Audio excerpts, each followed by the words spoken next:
Aan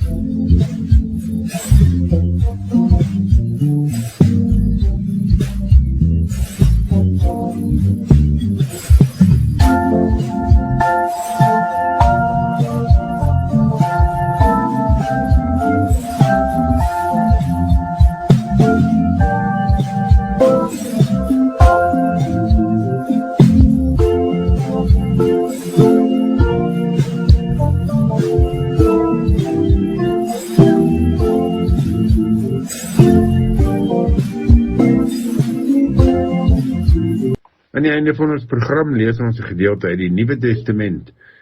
Lig op lig, Maloti FM 97.1. In hierdie tyd van die jaar noem ons in die kerk die koninkrykstyd of koninkrykstyd. Dit is die tyd wat begin net na Pinkster en dit is ook dan ingelei deur Drie-eenheid Sondag wat ons sopas herdenk het. Vandag die eerste praatjie noem ek die koning wat ons dien. Psalm 24 vers 1 sê, aan die Here behoort die aarde en die volheid daarvan, die wêreld en die wat daarin woon. Luisteraars, verlede week het ons stil gestaan by die wonder van God drie-enig, Vader, Seun en Heilige Gees. Ons het bely dat God een is, maar homself aan ons bekend maak op verskillende maniere. Nou begin ons die tyd van die kerkjaar wat bekend staan as koninkrykstyd. Wanneer ons van 'n koninkryk praat, dink baie mense aan paleise en kroning en regering.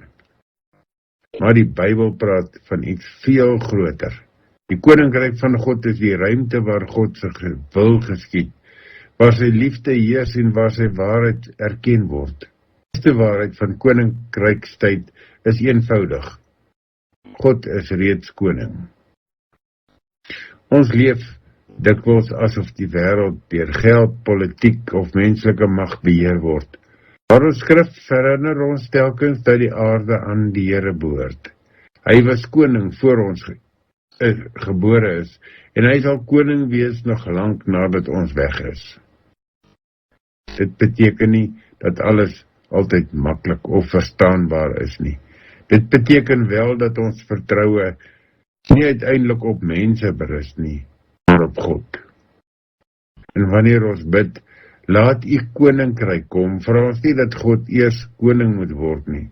Ons vra dat sy heerskappy al meer sigbaar sal word in ons harte, in ons huise, in ons gemeenskappe en ons land.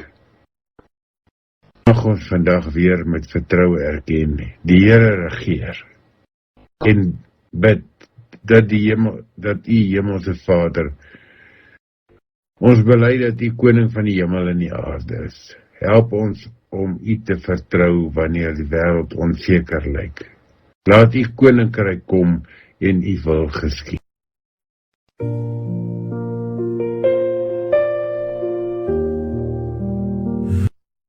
Ja, as ons praat van 'n koninkryk, dan kan ons ook praat oor burgers van 'n koninkryk. Filippense 3 vers 20 sê, want ons burgerskap is in die hemele.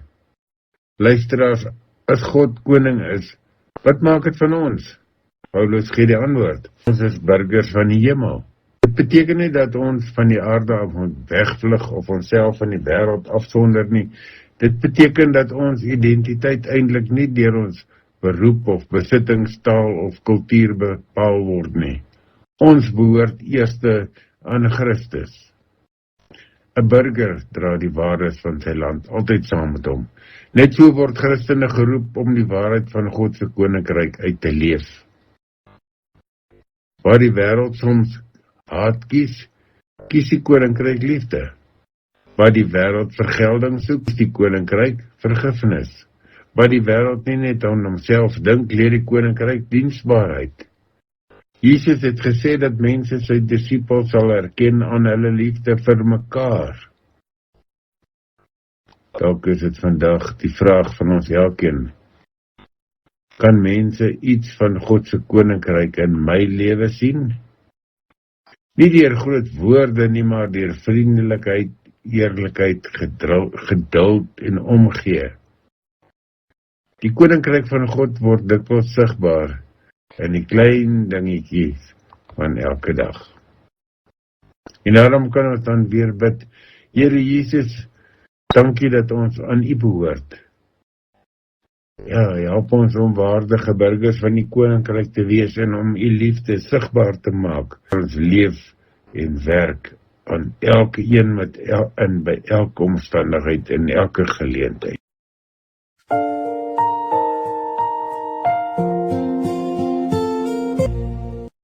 En so laaste gedagte oor koninkryk, of die koninkryk. Ons besin 'n bietjie oor die kerk as teken van die koninkryk. Matteus 5 vers 14 sê, julle is die lig van die wêreld.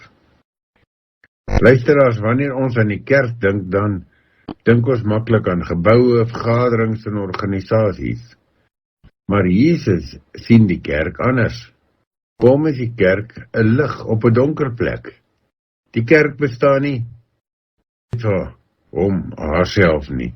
Sy bestaan om iets van God se koninkryk aan die wêreld te wys. Wanneer gelowiges saam bid, saam aanbid en saam mekaar dien, word die koninkryk sigbaar. Wanneer gelowiges mekaar vergewe ondanks verskille, word die koninkryk sigbaar. Wanneer Christene meer oor Christus praat as hulle eie voorkeure en standpunte, word die koninkryk sigbaar. Die wêreld het nie nog verdeeldheid nodig nie. Die wêreld het mense nodig wat wys dat Jesus werklik die Here is. In hierdie tyd van koninkrykstyd word ons herinner dat die kerk op haar beste is wanneer sy na Christus wys. Ons is nie die koning nie, ons getuig van die koning, en daarom bly ons gebed, laat U koninkryk kom. Drie-enige God, maak U kerk 'n helder lig in hierdie wêreld. Bewaar ons van verdeeldheid en selfbelang. Laat ons altyd na Christus wys, sodat ander deur iets van U koninkryk iets in ons mag sien.